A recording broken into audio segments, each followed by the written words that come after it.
just the four of us tonight? I don't know. That's a good question.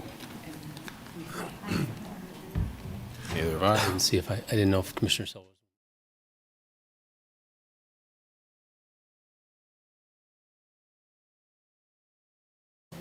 Well, just, I think Craig says you might be sick okay. earlier today. No, he said he wasn't sure, but Okay. Craig, Great. Hambo? Okay. Yeah. Okay, thank you. All right, then, are the rest of us ready? Yep. All right, good evening and welcome to the February 11, 2025 Lawrence City Commission meeting. I'd like to start with the introductions to the rules of the meeting. Please, Sherry. Thank you, Mayor, and good evening, everyone. Please silence your cell phones to minimize distractions during the meeting. When the mayor calls for public comment, please approach the podium to indicate you wish to speak. Virtual participants should use the raise hand function to indicate they wish to speak. When prompted, select Join as Panelist. There will be a brief delay as your role changes. Once your name is called, please unmute and turn on your camera to provide your comments. Please state your name and zip code before speaking. The city reserves the right to turn videos off or mute participants, and all comments will be limited to 3 minutes. The primary format for accessing or participating in this meeting is in person at City Hall. Virtual access to view or participate in the meeting cannot be guaranteed. The chat function will not be monitored. If you have any trouble, the meeting can be viewed on the city's YouTube channel and cable channel 25. Thank you, Mayor. Okay, thank you, Sherry. All right, the first item on the agenda is to approve the agenda. The City Commission reserves the right to amend, supplement, or reorder the agenda during the meeting. Is there a motion to approve the agenda as is? Move to approve the agenda? Second.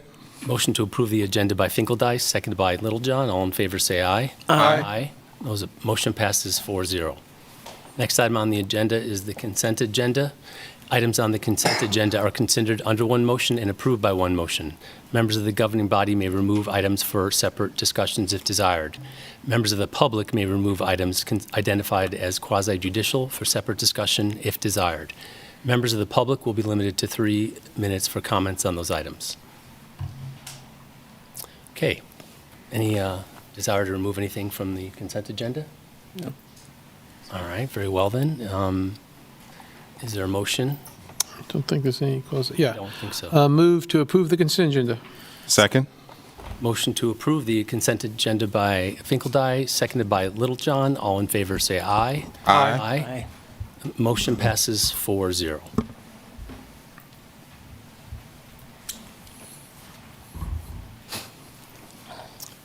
All right, so the next item on our agenda is the regular agenda item, which is to consider items related to development of the Q39 barbecue restaurant in a portion of the former Lawrence Journal World production facility at 639 New Hampshire.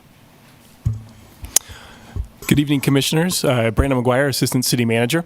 I'll be presenting this item, and I know we have members of the development team in attendance, as well as consultants of the city on Zoom and in the audience.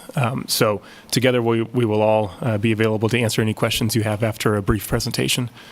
The item before you is a development incentive request from Q39 Barbecue for a community improvement district and industrial revenue bond for a sales tax abatement on eligible construction costs.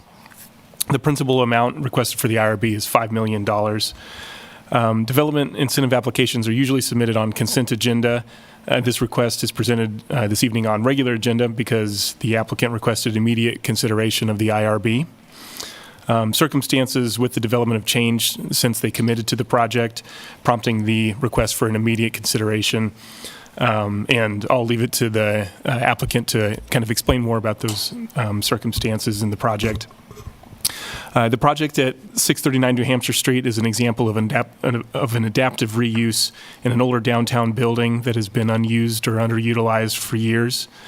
Development of the building is expected to encourage redevelopment of additional vacant buildings in the immediate vicinity.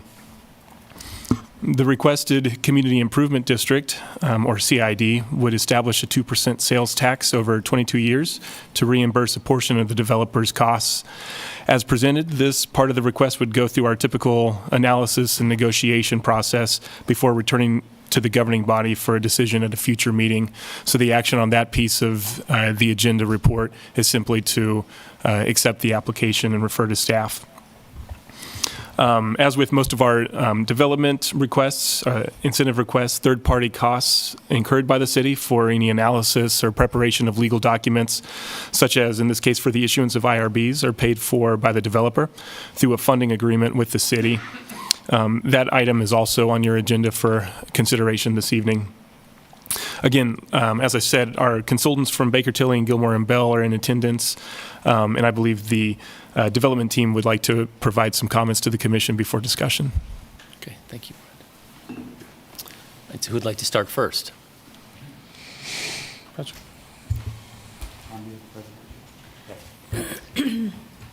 Thank you, Mayor Deaver.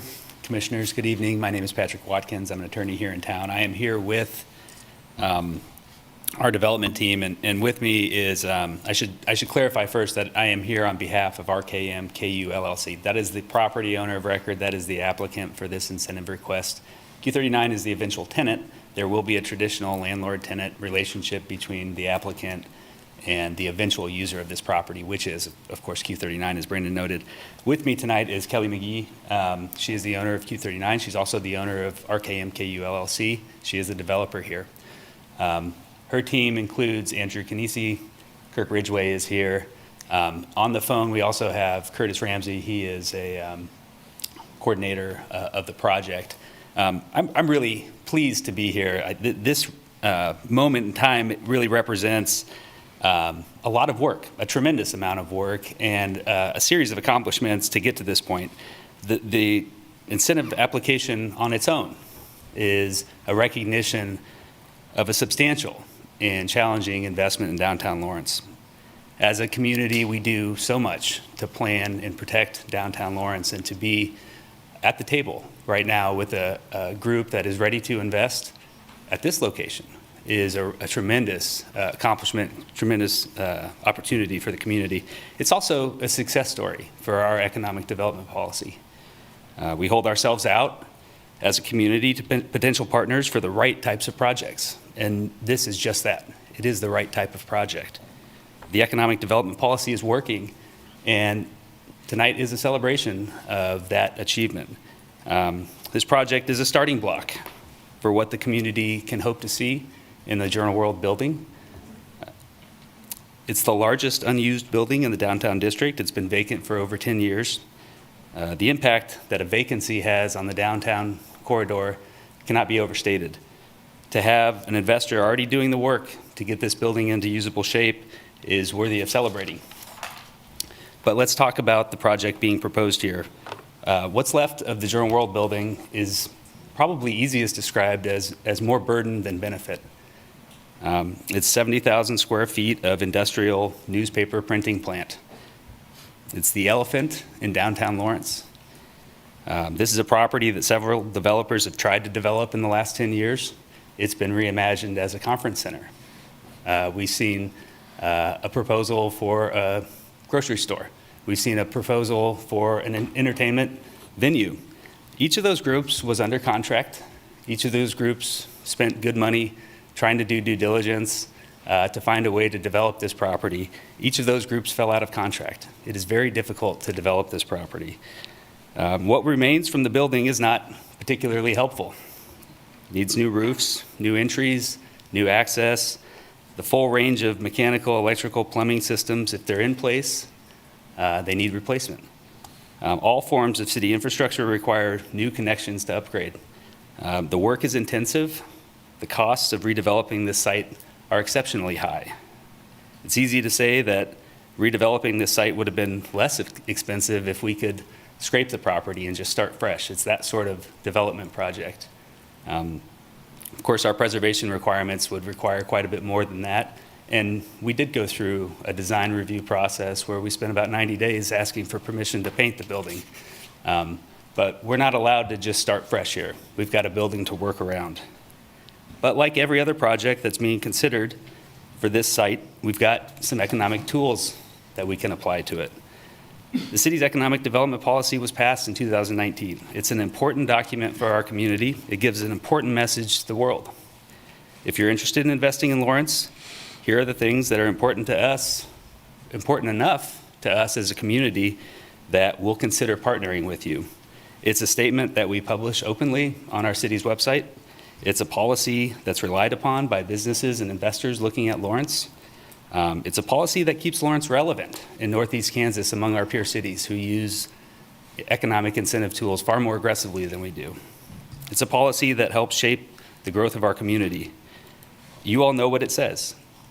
Downtown development, infill development. These are both emphasized, among other things, affordable housing, sustainable building, manufacturing jobs, protecting neighborhoods. This policy has been invoked on every major development in downtown in recent memory. It's a critical document. Without the policy, a lot of downtown redevelopment just wouldn't be possible. This project meets the city's requirements for two incentives sought in this application, the IRB and the CID. The IRB is commonly sought in part because the city's investment is really so minor. Most downtown developments seek to retain a portion of their incremental property taxes or their incremental sales taxes. You've heard of TIFs and TDDs and NRAs. A lot of these larger downtown projects will use that, get the increment of those property or sales tax back, rebated back to the development. We've intentionally stayed away from those. We think that property taxes can stay with the city. We think that property sales taxes can stay with the city and county in this project after construction. Some people have suggested that these incentives should not be utilized for restaurants. And I would have to agree that restaurants are not indicated in our economic development policy. They are not included. But it does not exclude developments that have a restaurant as an end user. This project qualifies for incentives because it's a major investment in a dilapidated downtown building. It qualifies because this building would not develop without the incentives. It qualifies because it's capable of stimulating more development at the Journal World building. If other restaurants chose to make the same sort of investment in an old dilapidated downtown building, they qualify. They should apply. It makes sense. But this is not about a restaurant. This is about a developer taking a huge risk on a very hard to develop property that we don't have a better option for. So what's at stake tonight? For the city, you've heard and seen the report on it. The city's portion of sales tax on construction materials is about $30,000. That is the ask of the city tonight. The state of Kansas stands ready to approve its portion of sales taxes, which is far more substantial. And as a reminder, these are sales taxes on the construction project that the city will only receive if the project moves forward. In return for the economic incentives, the city will add a very productive property to its sales tax and property tax base. In just the first year following the construction, you can expect property taxes on its own to more than double what the city's investment in the IRB would be. Sales taxes generated by Q39 are notorious. Beyond economic value, there is something greater. This approval is the start of a development of the much larger Journal World building. This is an anchor for a building that absolutely must have an anchor. It secures a top-rated regional operator, making every part of the development easier. It'll add 8,000 square feet of usable commercial space to the downtown district. Substantial amount of usable space just to be able to compete with our other commercial districts in Lawrence, which are expanding. It's a signal to other developers, other stakeholders, investors in the Journal World building that the city will live up to its policies and criteria in the economic development documents. And I have to say this. What are the consequences of denying the incentive application? The project stops. We are at a point where we have to have partnership with the city. A negative vote means that Q39 will go back to the drawing board on what happens to this property. A negative vote means that the building will continue to seek an investor that's willing to make an investment in downtown Lawrence. A negative vote means that there'll be no expansion of the sales tax or property tax basis from Q39. A negative vote is a signal to businesses and investors that you really got to get these things in line first. It's not okay to start early, even if you want to get opened early. This project is ready to be a success story. Q39 is ready to come to Lawrence. Kelly McGee has a few comments for you, and obviously we're happy to answer any questions. We certainly don't desire to be in a position where we've started a project and come to you asking for help, but everyone that has ever looked at this building in recent memory would have required incentives for the redevelopment of it. The fact that we got started early, the fact that eventually there is a restaurant as an end user of this development, to me, it's not a factor in the economic development policy. I think we should fall back on that document and rely on what these commissioners passed in 2019 when deciding how our downtown is going to be developed. I'll let Kelly say a few words, and we can be available to talk. Thank you, Pat. Hi, good evening. Thank you all for your time and your consideration. My name is Kelly McGee, and I am the owner of both RKM properties as well as Q39 Restaurants. I have spent the last 10 years as a restaurateur and not as a property developer. However, my love for Lawrence, my family, my parents both attended and graduated from KU. I did as well in the 80s, and my children have all been graduating and going through the university since 2013. And I have one of my sons here this evening who is in law school there. So I love Lawrence, I love the community, and when the initial opportunity to be part of a bigger development looked like it was dimming, I thought, I would love to be part of building this community and making a stab at this. And it was kind of a courageous move because I don't have a lot of experience in that. And property development is not for the faint of heart. And there's a lot of things, I've done a lot of old homes, but that's a whole different ballgame, as you all know. So I'm asking from, most restaurants have a very high fail rate. And we opened the first Q39 in 2014. And with my late husband, we built this together. He had the culinary skills and the passion for the specific restaurant business, and I have had a career of business development. So I like challenging new things, and restaurants continuously provide that. We were very fortunate. We opened in the 39th Street area in Kansas City in a strip center that was actually very kind of dead. It was a very dead zone along that area. And we had just our opening there, our traffic revitalized that entire strip center and has been provided quite a bit. There was an existing community improvement district there, and it provided a lot of improvements for that entire corridor in Kansas City. My hope is to provide the same here in this area. So being the first in this particular part of the development is very challenging and probably a little more than I expected, and I'm really asking for the city's help because I'm willing to make this substantial investment personally. So that's, I'm happy to answer any questions or anything else. Sure. If we have questions, we'll round them up after we're finished up. Thank you very much. Okay, and then anyone from staff have anything prepared or just here for any questions that we might have? Yeah, that's the end of our presentation, so Very good. turn it back to Thank the you very commission for much. discussion.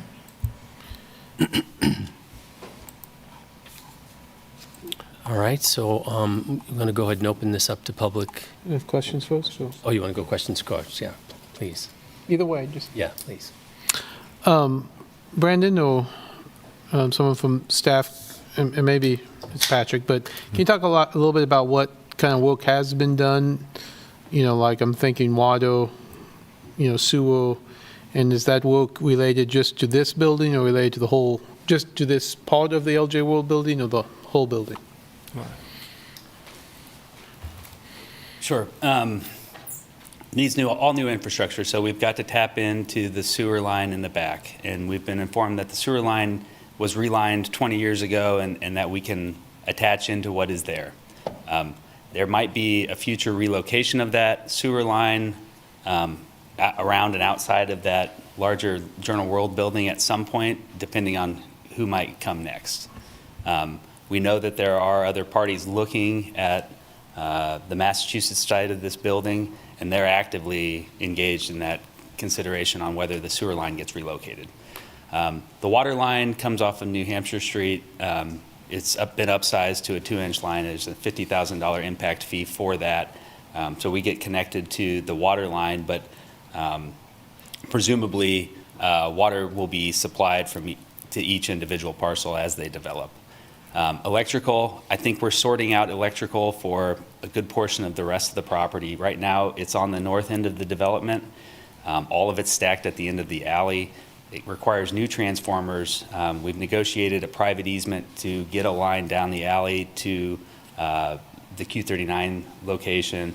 It's taken quite a bit of work to just sort out some of the electrical. You can imagine an old industrial plant with its, 70-year-old electrical infrastructure. It has a lot of power. That's unfortunately not our problem. It's getting it to the individual parcels from the north end of the property. Gas line doesn't look to be as intensive as a utility to sort out, but data, everything else will be kind of supplied without too much difficulty. Sanitary, sewer, and electrical are the troublesome ones. And is that alley off Massachusetts Street, is that a private alley or a public alley? The city has an easement for the use of the alley, so it is still in private property, but there's an expansive, rights that have been granted to the city to use that. And obviously, this is one of the very few places where the alley doesn't go straight through the block. We've tried to kind of work with that strange L-shaped alley and activate a storefront on the west side of the property. Does that help answer that? Yes, thank you. And Brandon, do we know how much they've paid in fees on?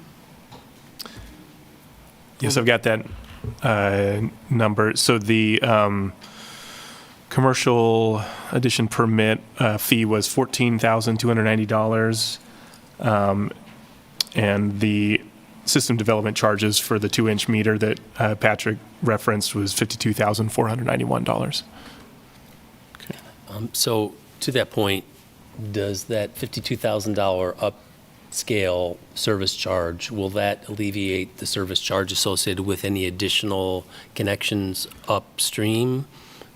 Or will they all require an upscale and a $52,000 charge, to the sewer line, presuming there'll be others north of here?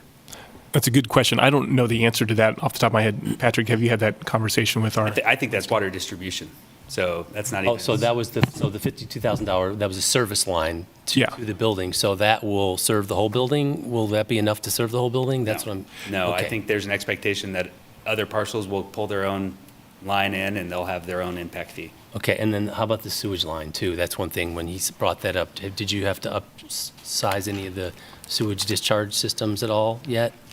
Well, within our parcels, absolutely. I mean, we have a grease interceptor that we have to put in. I mean, frankly, there wasn't really any sewer lines in our portion of the Right, it was property. a- So we're going to tap into an existing sewer line that's in the alley.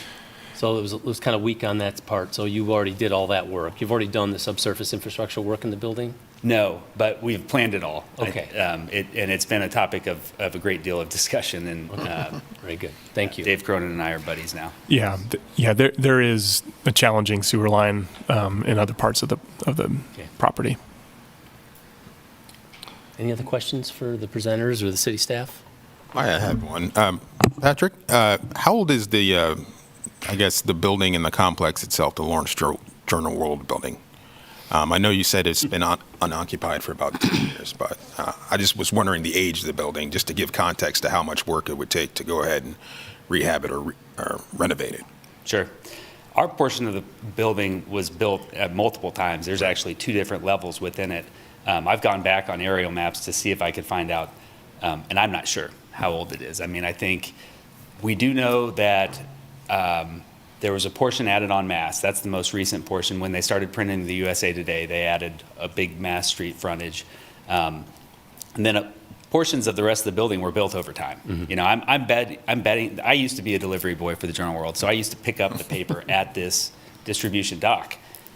You could go there and they'd have it there. They also made me collect the subscription fee for my fees, which I still hold against them on a personal level. I just want to bring that up. But it's the problem, a big problem with developing this site is that you've got multi-tier level in the inside, and you have a huge loading dock out front. We can see from the design of the outside of the building that even the canopy that is built over the loading dock was built at multiple different times. We have a party wall with the Blue Cross Blue Shield building. We have a party wall with the rest of the property. We share some space on the back end with the alley. I mean, so there's a little bit more than meets the eye on this rectangular building. The fact that it's two-tiered inside has actually created a bit of a design paradox, or conundrum, I would say, for the designers who have really had to work hard to figure out how they're going to move people throughout the building. Okay. Does that help? I think I saw there's some plates inside the building. I know there's 50s and 60s. Oh. They kind of did one section, and then right away, like 10 years later, they did another section around there, if I remember correctly. But yeah, probably 60 to 70 years old, you know. I think that's right. Yeah. I have a question. Could somebody talk about the jobs, 88 jobs that was spoken of in the staff report? What kind of jobs are those? What do they pay? Sure, you want to join me up here? So, The 88 jobs? yeah, in our application for incentives, we filled in that there's a couple of managerial jobs. There's obviously a chef job. I think Kelly can talk about their hiring practices, but it was based upon what we know about the numbers of their other operations. Obviously, there's a few different types of jobs, right? There's hosts, hostesses, there's waiters, there's food runners and dish runners, and then there's the chefs and kitchen staff. Sure. So our current restaurants employ about 150 people each, and there's about 12 of those in managerial positions. And then the rest, we have about, I would say, 40 full-time people, and the rest are part-time, and it's usually by design because that's how they want to work.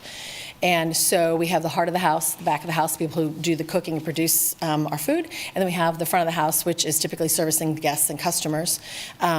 We believe the Lawrence operation, we don't know. We can scale it up or down, you know, whenever you start something. We've planned it about 80% of our current existing operation being at 100%. So if we have 12 right now, I think I'll have 10 managers, full-time salaries that are highly competitive with the restaurant industry. So they average of 60 to 65,000 and up for those salaries. And then our front of the house tipped people will have, they average $25 to $40 an hour when they work. And then the back of the house are average about $20 an hour. So just to give you a range of their well-compensated, because it's a demanding job. We are a busy restaurant, and we want to be the best, and we want our people to be the best. Thank you. Answer? Yep. Don't know who's best to answer this, but I know one of the questions is I know we're not voting on the CID tonight, but the CID being a one-property CID, is that typical? I don't know if anyone wants to answer that, or? Go ahead.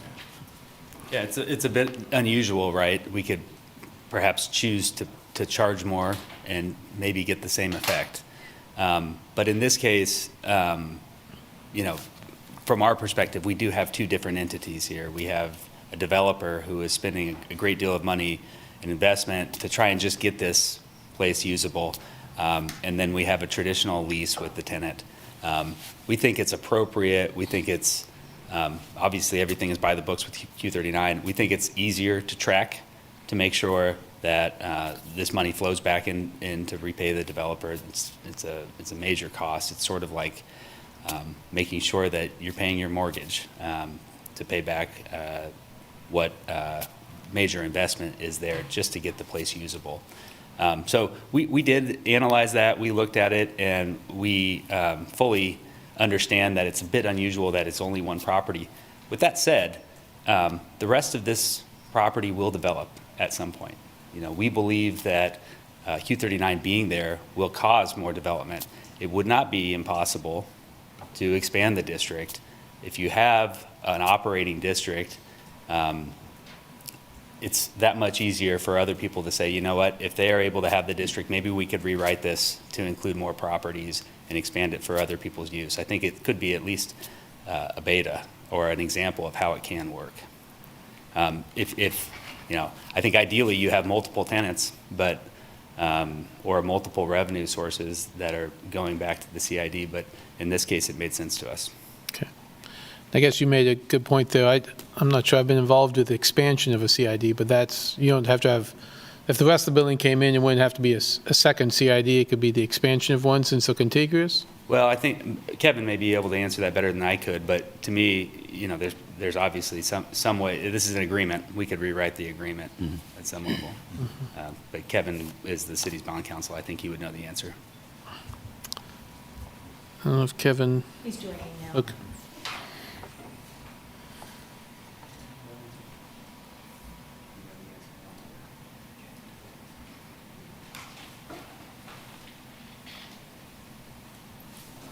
Kevin, go ahead. Yeah, thanks, Commissioner. Yeah, hi, Kevin Wimpy with Gilmore Bell. Thanks for accommodating me virtually here this evening. As I was switching over, I think the question was about expansion of a CID and how that could be accomplished. And Commissioner, the rules under the statute are the same, whether you're forming a district or expanding one, is that you have to have a valid petition signed by at least 55% of the property owners. So certainly we could accommodate adding an adjacent parcel to a CID during the term of the initial CID under those rules. Excellent. Thank you.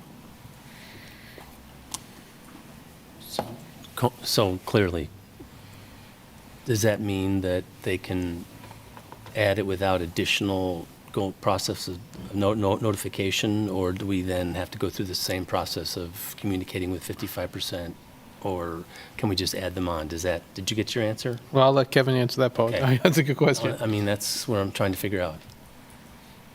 Evan? Sure, Mayor, happy to clarify. So yeah, it would be the statute requires for forming a CID the submittal of a petition by 55% of the property owners within the district. Here, obviously, we have 100% because it's the single parcel. And then the resolution calling a public hearing on the imposition of that CID sales tax.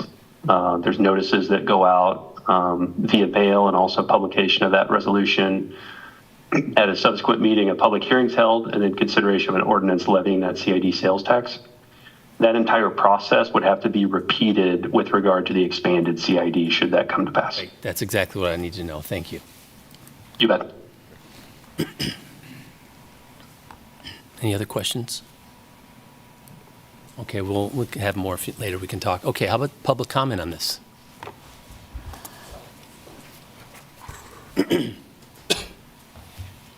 Good evening, Andrew Holt, Executive Director of Downtown Lawrence Inc. and a resident of downtown. Mayor, Commissioners, and City staff, appreciate your time. I just want to say that our downtown is doing well. It's a destination. It's a tourism spot, one of the top ones in the state and in the region. But downtown ecosystems are fragile, and ours is fragile also. And one of the greatest risks that we face right now is vacant buildings and dead spots. And the Q39 project addresses that risk and challenge in a profound way. This will be a vibrant restaurant, a place of activity, and I think it will also serve as a catalyst for further development, not only in that area, but in the rest of downtown. I also think that it will provide, as Patrick said, the added commercial property dollars that this city needs and is in the master plan. So it's a good project. I also would like to say that Q39 has shown a strong interest in downtown Lawrence, and that needs to be valued. Even when the original developer withdrew, Q39 stayed the course and really wants to continue with this project in downtown. They've also become engaged in the community. Since the announcement of the project, they have had numerous pop-ups at downtown events and continue to show interest to do that until the restaurant is opened. Also, the president of Q39 has become a member of our board of directors. And he did not ask me to speak tonight. I'm speaking on my own.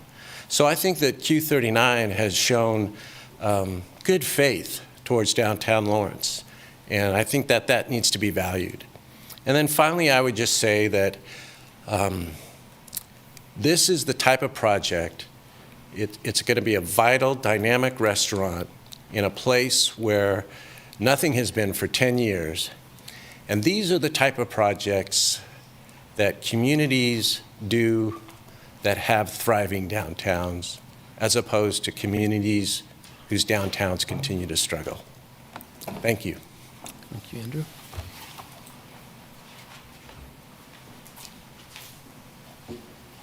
Hello, my name is Percy Wekeman. I'm a resident of Lawrence. My zip code is 66049. And if I may, how much time do I have? 3 minutes? 3 minutes. Thank you. Thank you for having me here tonight. I did submit public comment online as well.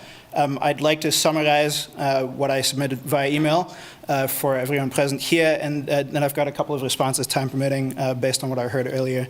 Recognizing that I enjoy barbecue, and I'm looking forward to having another dining option here in town, I don't believe that the citizens of Lawrence should subsidize this particular project. From what I can tell, it doesn't really align very well with the prosperity and economic security goals of the city's strategic plan, and I also believe that it represents an unnecessary risk for the taxpayers of Lawrence. The strategic plan talks about various key indicators. I'm going to list a few of them here that I think this project does not align well with. First, PES 3, which talks about target industry employment growth, talks about industries like creative and professional services, research and biomedical, computers, electronics and information technology, advanced materials and green manufacturing.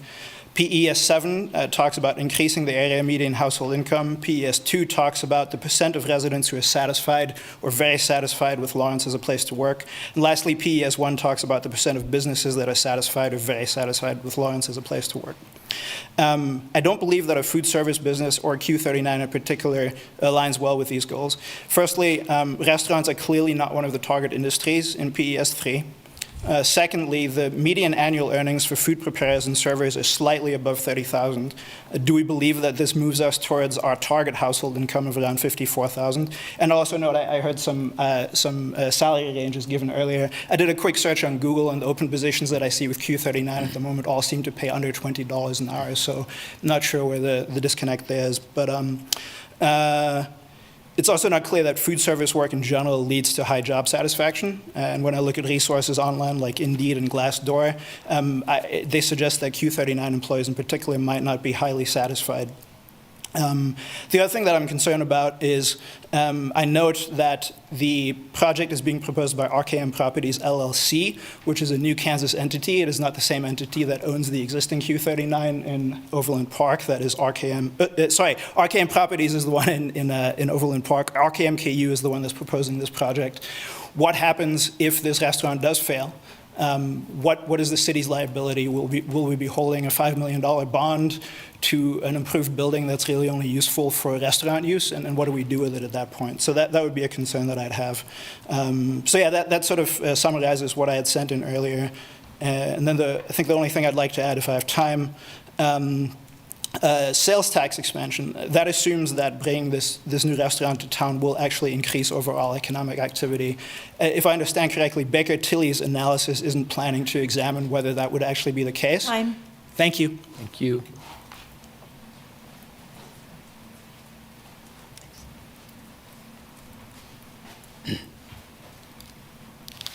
Excuse me. Mayor Dever, Vice Mayor Finkeldye, members of the City Commission. I'm here this evening to speak about the redevelopment of existing Lawrence properties and the city's role in supporting and encouraging such development. RKM KU LLC, a limited liability entity related to Q39 Barbecue Restaurant, is pursuing establishment of a restaurant operation in that portion of the former Lawrence Journal World production facility identified as 639 New Hampshire in Lawrence, Kansas. Q39 is a Kansas City-based restaurant, and this would be its first venture outside of the KC Metro. They have a reputation for providing a quality experience and are a well-regarded business operation. Q39 had originally planned to develop a portion of the building as part of a larger redevelopment project of the entire former LJ World property in partnership with 3D Development of Kansas City, Missouri, operating as the primary developer. That plan contemplated that the primary developer would secure incentives such as those that are being sought in Q39's request. 3D Development ultimately disengaged from the LJ World redevelopment, and is no longer involved. Their departure from the project has resulted in additional costs not originally anticipated by Q39 and spurred this request for incentives that would be more a typical request from the lead developer on such a project. The city has spoken of redevelopment of downtown properties as a priority. The LJ World building is one that has proven difficult to redevelop and has languished for many years, failing to generate any real economic activity in that important gateway location on the north end of our downtown. It's my hope that the City Commission will support redevelopment of properties like the LJ World production facility so they can once again generate economic activity that increases city revenues and provides additional spark for downtown Lawrence. Thank you for the opportunity to speak this evening, and thank you for your service to the community.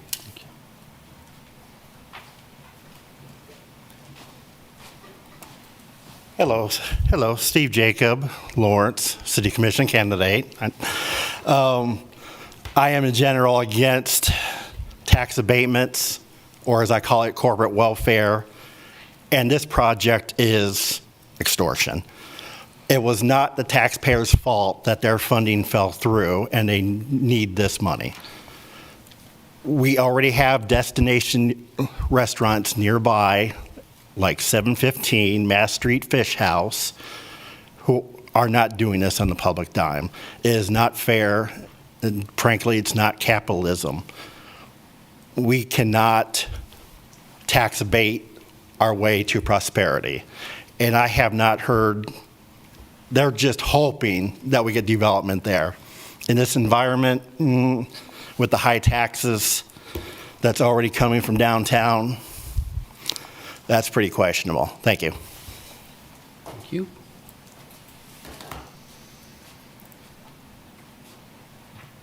Any other public comment in the room? Seeing none, are there any commenters online? We do have a few, Mayor. Okay. Vince Bryant.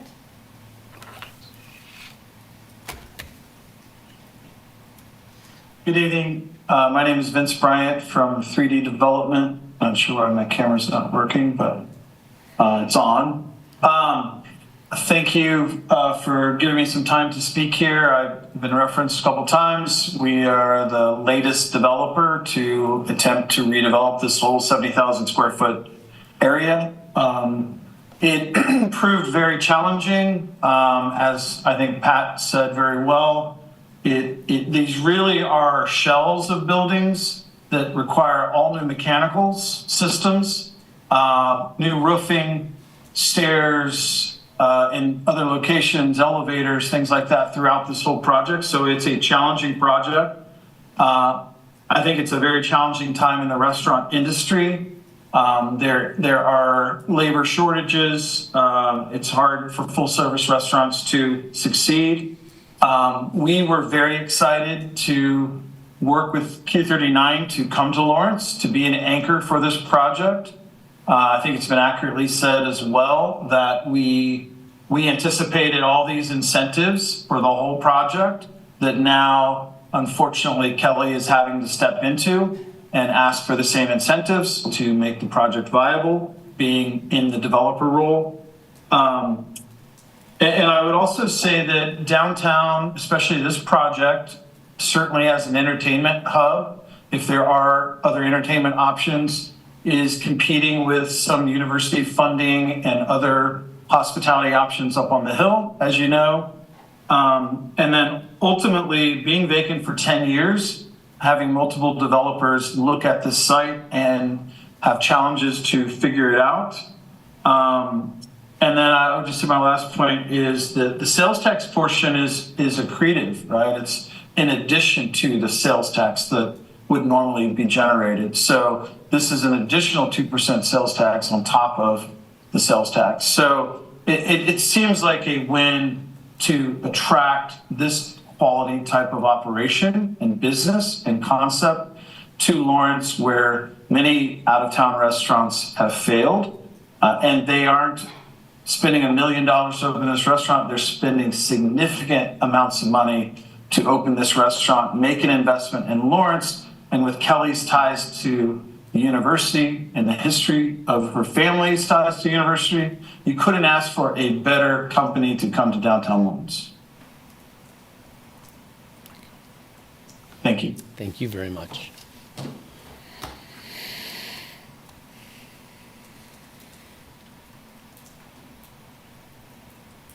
Chris Flowers.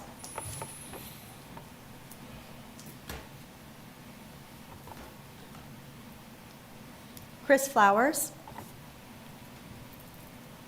Hi, this is Chris Flowers. Just some thoughts I had. The wages, my question is, when they gave that, I think it was $25 to $40 an hour for front of house or whatever, how much of that money is their actual wage and how much are they basing off of tips? I'd like to know that. They talked about what people average, but I don't think they said, well, I mean, maybe I'm assuming though, like also the back of the house, do they share in tips? I would like further clarification about how much of this expected money that they're going to be paying the workers is based on tips and how much they're actually paying themselves. Also, does the city no longer have guidelines about not giving money to businesses that aren't unique and compete with current businesses? Because I thought back when they did the Lawrence Brewery, that one of its issues was that it would be competing with current breweries, and that it only achieved like 2 out of the 3, and the one it didn't achieve was that it would be competing with a local business. So I'm just wondering, do we still have any kind of recommendation that we don't give money to outside businesses to come in and open a business that's going to compete with local businesses? How much money did Beamer's get? How much did Biggs get?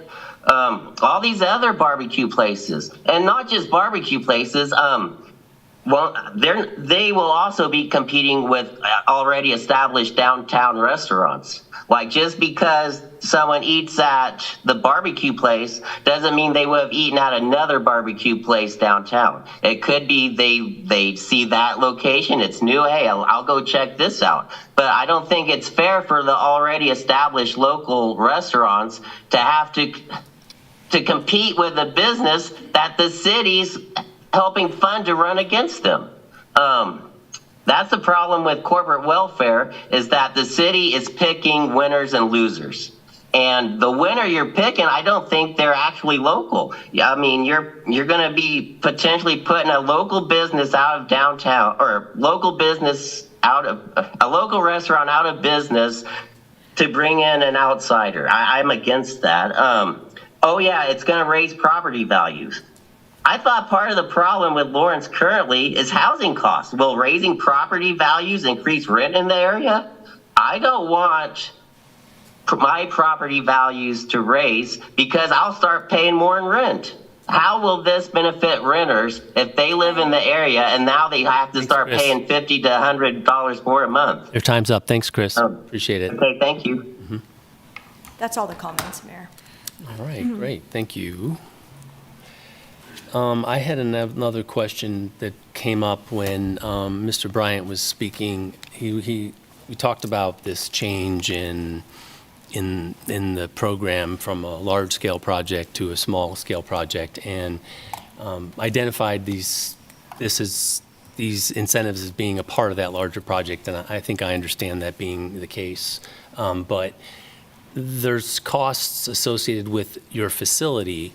And then I guess my question is, are there costs associated with the greater project that would have been absorbed by the greater project, but you're having to absorb based on this compartmentalization of the project? So specifically, structural changes or electrical upgrades or water or sewer infrastructure upgrades, were those part of this planned bigger project that you're having to absorb now? Or are there truly some costs that you didn't anticipate handling for the restaurant that would have been absorbed by the larger development? That's kind of what I'm trying to understand. Yeah, absolutely. To be clear, though, I want to make this clear. I mean, we will be going through a third-party review on the CID. The same thing would have happened to a master developer, and we'd be looking at apples and oranges between those two, right? That's some a range of different costs associated with a large-scale development versus this one. But yeah, absolutely, we've had to take on. I think one of the ways to characterize this project is to say that it does clear the way. One, we've got this incentive obligation. We've got to run the incentive application, which we wouldn't have had to do otherwise. We've got to straighten out electrical, which is going to be straightening it out for everyone else. They will get the benefit of a pre-negotiated private easement. They will have the benefit of somebody else clearing the path on with the landowner, the Simons family, who, they were willing parties in that electrical easement, but it was not an easy process to get a private electrical easement negotiated and completed. It has not been easy to work through the complexities of the electrical system with Evergy. No one will have to go through the burdens that this group has. No one will have to go through the burdens of analyzing, paying engineers for stormwater studies, sanitary sewer studies to figure out exactly how much capacity is there. So the planning side of things, certainly the burden is on Q39 to clear the way. I think every future property owner within this larger Journal World development building gets the benefit of those. Structurally, yes, we have two-party walls that we'll be working through. Future owners won't have the same burden. That's not the only party walls within this development, though. There are more. Mechanically, same thing. I mean, we're going to be essentially showing a blueprint of how these individual old industrial buildings will be able to be developed.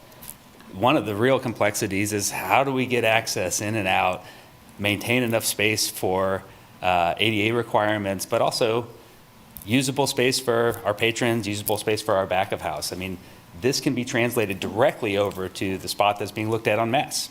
So a lot of planning, I think, is the major burden. The larger perspective on infrastructure that's shared, I would say electrical is the biggest, followed by sanitary sewer. Okay. Anything else to add? I think that's what I needed. Thank you. Okay, any other questions, commissioners, or comments about what we have to consider tonight? Specifically, there's a resolution related to the $5 million worth of IRBs, but also a separate discussion about the CID. So I welcome any comments or discussion at this time. I guess I will start and say that, I think a lot of the comments that have been made tonight, I support. I think our economic, development policy was meant for this sort of redevelopment in downtown. And the Journal World building is the prime example of that. It's long been vacant, and it's a very costly building to redo. But we've also talked about, obviously, early on, I guess there was a plan long before I was on the commission about tearing it down and making it, a conference center or something. But since then, we've been talking about keeping it in place and reinvigorating it. So, I think if this, came in as a full development, I think it would be an easy decision to say it supports the ED policy, the property taxes that would come from it. As Andrew said, the filling a vacant building at the north end of downtown would be huge. I do think it's a little awkward because, we're calling this the Q39 request, and it's just one part of the building. But I think that has drawn attention, obviously, because of that part of it. But, any developer would have come in to do this work. I do see that there was a lot of, benefit to the rest of the project, and I do think it's going to fill the rest of it. Now, I would like to see, I mean, I do think we have people poking around at other parts of it, and it would be nice to have them all here at once, but they're not. And so, so I think, to me, this meets our guidelines, it meets our goals. I mean, the IOB itself is $30,000 to us. The CID is a tax on themselves. I did have a question about that, about taxing themselves, but they answered that question for me, which is you have a separate LLC. I mean, just like you would with a developer and a tenant. And if one day this, if Q39 closed, there would still be an owner of the building who would still need a tenant, and those would go on. So I could see that makes sense to me, the separation of the two. So I guess, I would like to see more come out of the Joan World building, but I think in general, I certainly support trying to redevelop this and using our policy to do so. Okay. Yeah, I would agree. Just kind of jotted down some notes on here. Just in, learning a little bit more and from the conversation, it would be rehabbing a historic property downtown that is about learning from the mayor here, 67 years old, unoccupied for 10 years. I've, on a private and amateur scale, been a part of some redevelopment and of that type, and I can't even imagine commercially what it would take to go ahead and do that. So that would definitely be a benefit. The fact that it's concerning sales tax instead of property tax, I think, is definitely a benefit in my mind as well. And this is not totally unfamiliar, because last year, I think, or a year before, I can't remember, Turn Hala came before us, and there's no way that project would have got off the ground without any sort of incentives. And that's another historic property that, was, probably going to be eventually used for recreation or entertainment or, some sort of restaurant business that, without any sort of incentive would not happen, and that's also a historic building. So just the jobs being brought to the community as well, and hopefully jump-starting some more economic development around in the area, and the possible, if it could be an expansion of the CID to go ahead and bring some more benefit as well. Just last of all, it's like, through this process and through the efforts of Q39 and, doing some of the things with infrastructure as well, that we get a rehab commercial property downtown to support downtown, to help us have a thriving downtown through their efforts. So, which is, if we're all,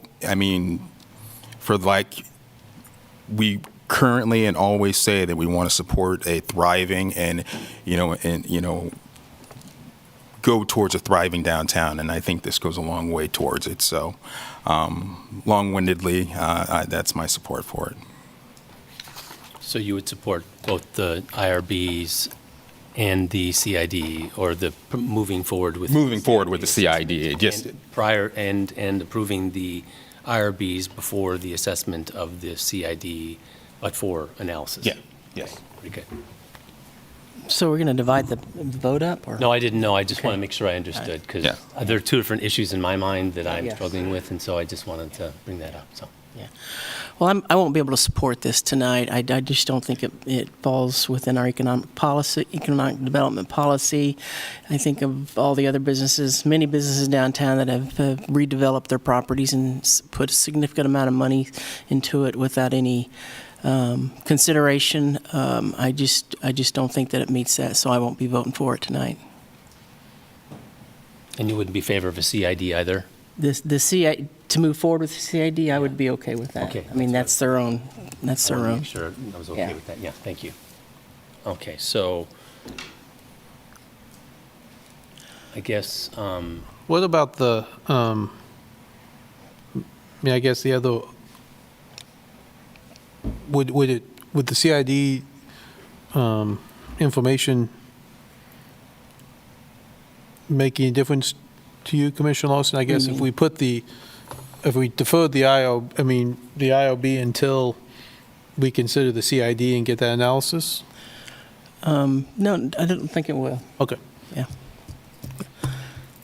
Okay. Well, I want to echo what most of the others have stated here related to the enormous effort to improve an old building. I know what it's like. I'm familiar with the process, and I know it's expensive. And was really impressed and surprised that you took this endeavor on without the larger area. I feel compelled to bring up the fact that this feels piecemeal to me, and I am generally in favor of the idea of using these tools to help aid the redevelopment of larger scale properties, especially aging and/or historic ones. I want to help support any development and growth of our aging infrastructure, and I think you guys are helping to pay for some of that, so thank you. I also am not quite sure I want to move forward with the IRBs without looking first at the CID, because in my opinion, the CID analysis or the but-for analysis will help firm up my opinion on whether or not this is a good investment for the city, spending $36,000, whatever it is. And I guess part of that also is, are we then also committing other entities to forego, another $125,000 or $130,000 worth of taxes? So for me, that's kind of the bigger question I want to understand, because that's what we are implicitly approving is we want to give you all this money, we want to give you this assistance in acquiring all this money, and in return, we're foregoing some tax dollars, but other entities will also have to forego those dollars as well, more than likely. So for me, I would like to see some sort of analysis on this. It does feel pushed in and rushed to me, and that I was surprised to see these come along. And again, no offense, I completely understand it. But for me to analyze something from an economic and whole city assessment, I feel like I really want to understand how this formula is going to work from a CID perspective as well. And then lastly, I would really want to support and pursue a larger scale project. I want to encourage anyone listening that we want to do something bigger, not small. We want to spend the money and time on all this effort on a larger project, not a portion of a larger project. And I really feel it's odd that a single entity had to bear the burden of this larger development. I feel for you, and I appreciate the money and time you spent on the project. But for me, I feel like we're just taking one bite of the apple and instead of taking our opportunity to do more. And I don't know what we can do to facilitate a larger scale bite at the apple in this case, but if we can help facilitate in this interim time a larger area for both a CID and also an IRB extension for any improvements, that would be helpful. But initially, I know we can only talk about the $5 million, but I want to look at a bigger picture project, because this is not going to, this is going to be sitting there without any incentive to move forward if we take this singular approach. And I just want to make sure we all look at this, and if there's anything we can do to try to bring this package back together with whoever owns and operates these properties to make it a bigger deal for the community and for downtown, and to use these dollars and these efforts to develop downtown, on a greater scale. So for me, I think I would be willing to move forward with the CID analysis, and then potential approval of the IRBs at that point when that's done. I understand you're not going to be moving forward with any construction in the interim time. So this is really not an influence, and I was worried about impacting your construction costs and time frame, because the CID assessment needs to be done. So I would like to defer any decision on the IRBs until that time. That's how I feel. Okay.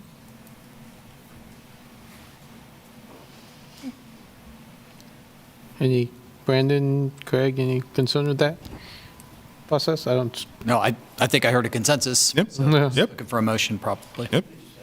Yep. Sure. Please, we need help here because we're breaking apart our regular agenda item number 1. Sure. I'm just curious about our fifth commissioner. I mean, did we know that we had an absence tonight? No. Are we getting the benefit I of? apologize for that, and that's one of the reasons I feel like this is important, because I think we need everyone here to, to weigh in on this if it's going to move anywhere. Are you suggesting that you not take a vote tonight? I'm suggesting that if we could break down the movement on the CID assessment, and then forego a decision on the IRBs until such time as the CID review is back. So a third-party review, you would reconsider the IRB at that time, after the third But party? just defer the IRB. Defer the decision on Same the night. IRB. Yeah. Unless you want us to deny it at this point in time, I don't know, or at least to have I don't know if it's going to go. Right, I mean. Because we only have an even number here. I'm following that, yeah. Yeah, I think our position is clear. This is a $36,000 ask on a $5 million project. I think if an IRB is not approved tonight, what makes us think that a CID would be approved for a much larger ask later in the project? The but-for analysis. Yeah. Well, you guys are entitled to make your decisions about this. I think our position is quite clear. I would hate to see a denial of an IRB without a full commission, though. Sure. Thank you. One of the reasons I was contemplating this discussion. So, what do we Well- guys can, I mean, Well, again, I would, if you want a motion to approve this or not, then we can do that. no, I mean, I think it's clear where the vote goes. So I'd rather have them go together and move forward with it than take a vote. So I can make a motion. Okay. I would, well, let me ask this before I make the motion. The part that's authorized the city manager to execute a funding agreement, that goes along with the CID. We need that, correct? Yes. Okay. And then the other part is just receiving the application. Right. And the third part would be deferring, okay. I got my motion now. Well, I'd move that we receive an application for economic development incentives for the development and refer it to staff. In addition, authorize the city manager to execute a funding agreement with All KM KU LLC, the limited liability entity created by Q39 to develop and own and operate the business. And I move to defer consideration of resolution number 7573 to be brought back when we consider the CID adoption after the analysis. Second. Okay, that's a motion by Commissioner Finkeldye, or, excuse me, Vice Mayor Finkeldye, seconded by Littlejohn. All in favor, say aye. Aye. Those opposed? The motion passes 4-0. And I appreciate the input from everybody tonight, and I want to make sure we understand, where we're going with this, and hopefully it'll be coming back in a very short period of time. So thank you. Thank you. Next item on the agenda is our work session item, and it's to receive public parking study.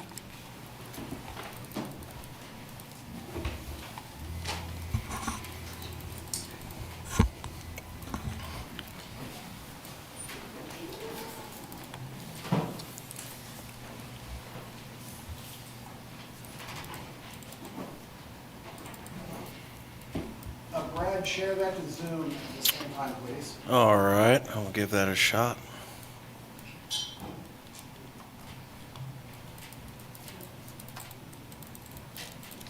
Yeah, green button at the bottom.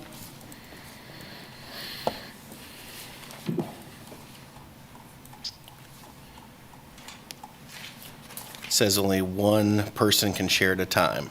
I think that's you.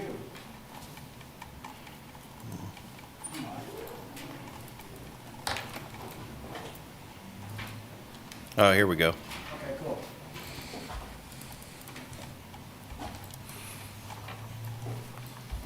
Good.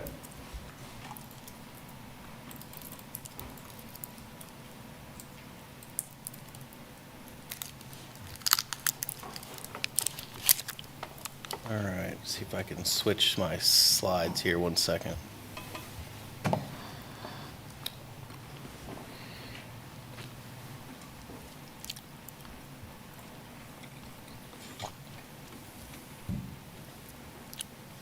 Do you, maybe you could help me with flipping this to where when I share from the beginning, it gives me my presentation side?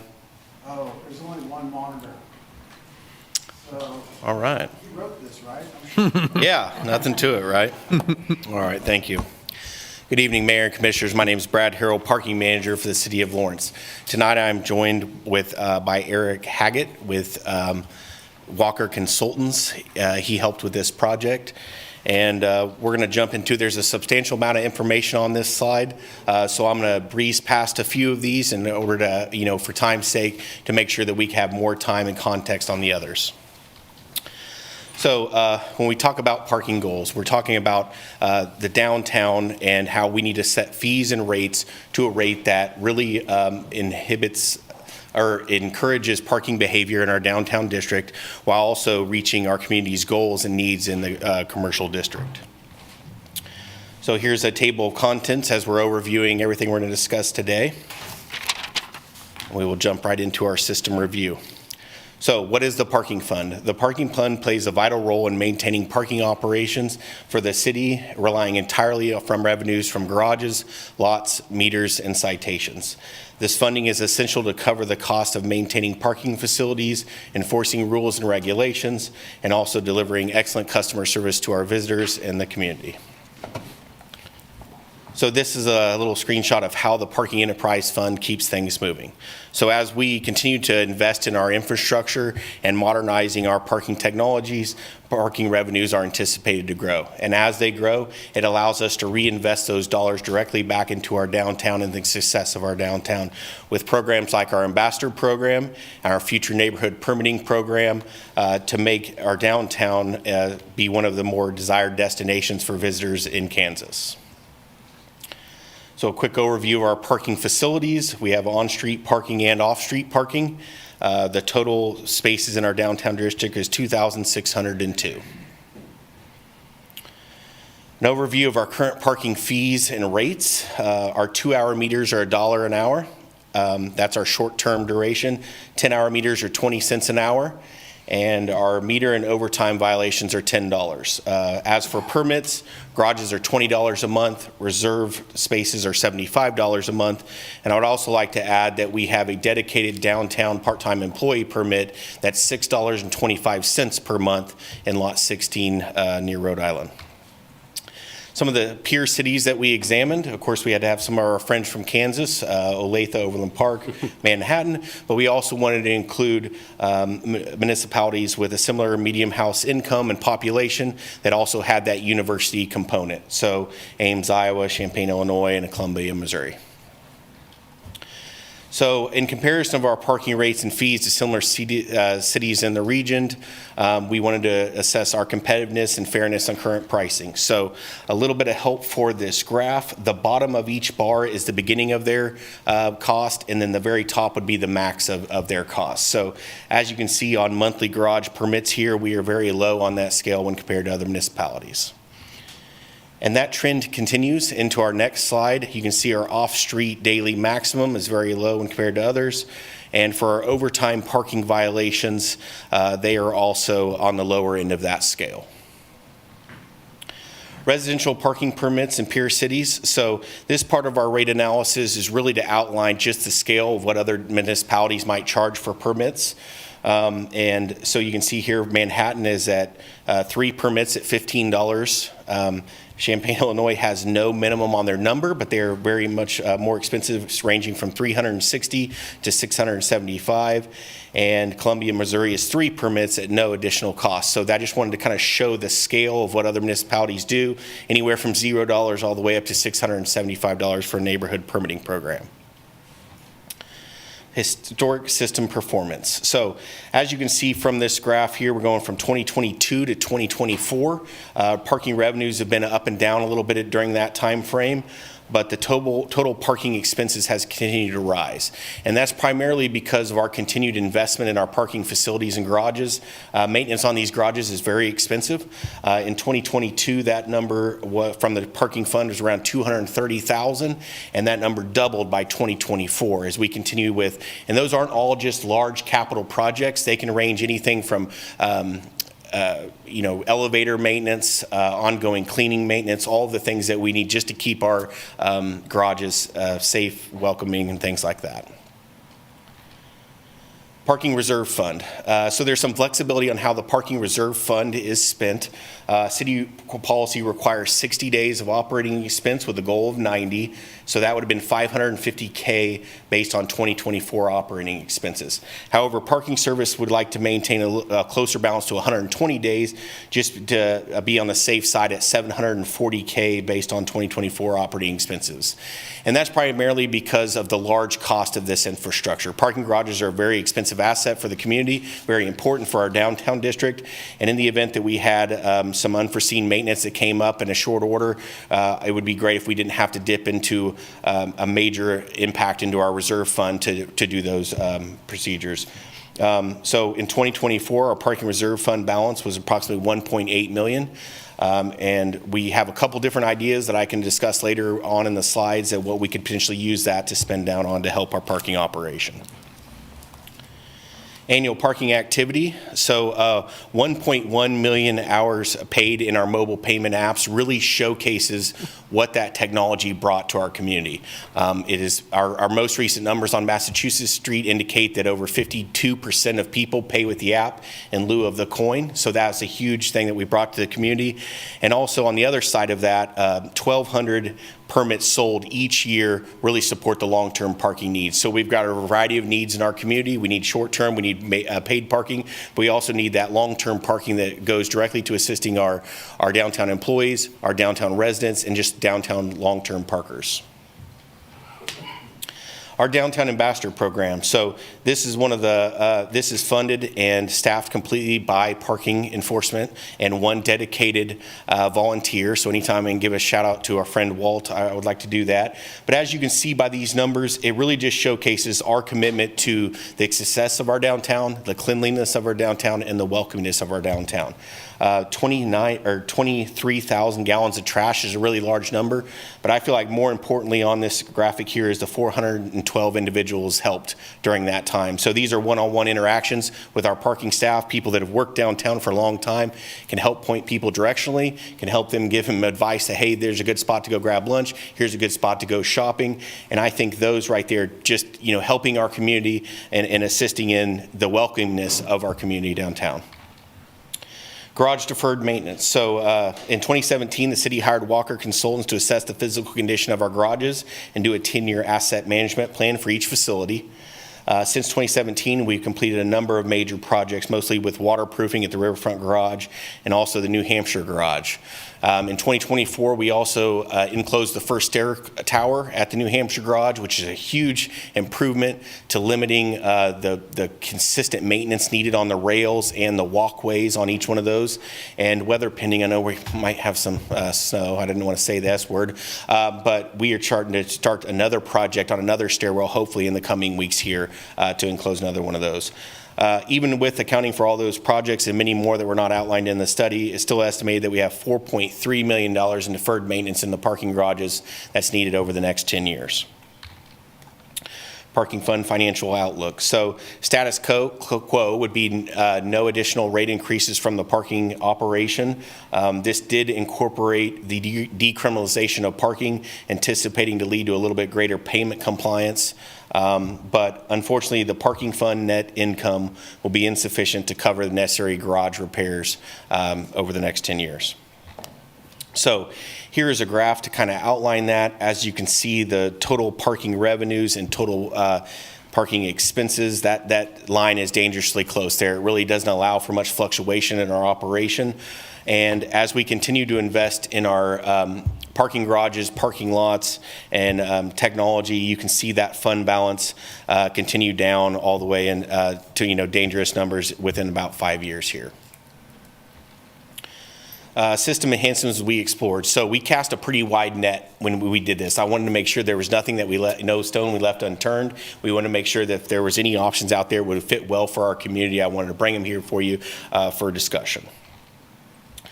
So based on the median rates of peer cities, in most cases it suggests that we are well below the cost of some of our peers. A rate increase on Massachusetts Street was not explored at this time. I feel like at $1 an hour with our population and having a feel for our downtown district, I felt like we're okay right now at that rate. Extended enforcement hours. This is something I've heard multiple times throughout my career with the city. And we did evaluate extending enforcement hours from 6 p.m. to 9 p.m. There is the assumption that we will need additional part-time parking control officer to extend that service level past our general operating hours currently. Residential parking permits. So we assumed about 3,000 properties near downtown and surrounding the university would be impacted. Maximum permits of 3 to 4 per property. And that would be with an annual permit cost of $10 per permit. Once again, that assumed additional full-time parking control officer or some type of an enforcement contract would be needed, along with that administrative support. Startup costs for an RPP program are extensive. That would include a license plate recognition vehicle for enforcement and to do that enforcement safely, and more than 700 signs. And early numbers that we received back on those signs are somewhere between $150 to $200 per sign, and that's with my team doing the install, which obviously we don't really have the capacity to do a large scale. It would be a phased approach. Progressive pricing on street. So we evaluated progressive pricing on Massachusetts Street and the 100 blocks. For those unfamiliar with what progressive pricing is, it's basically time-based parking. So the longer a person stays in that stall, the more expensive the parking gets. And so there's many benefits from that.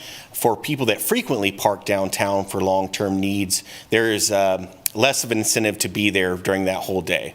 And for visitors to our community that might need an extra hour, there is that flexibility that remains there, whether those are in the app or paid on our new meter infrastructure. And so this was one of the areas where we could invest some of that reserve fund money to invest in credit card enabled meters on street on the Massachusetts and 100 blocks. It's kind of a modern approach to these. I don't feel like kiosk stations in our downtown district, the way it's aligned, really going to fit well for our community, but I believe this would work very well from that. And so that our rates would stay the same on Mass. They would be $1 for those first 2 hours the way they are currently, and then after 2 hours it would increase $1 every hour after that. So a 4-hour stay under this recommendation would cost $7.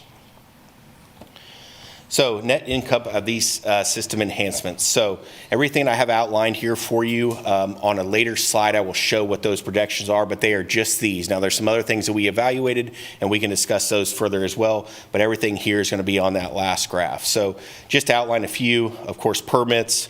This would bring us up to a little bit more of our peer city standard.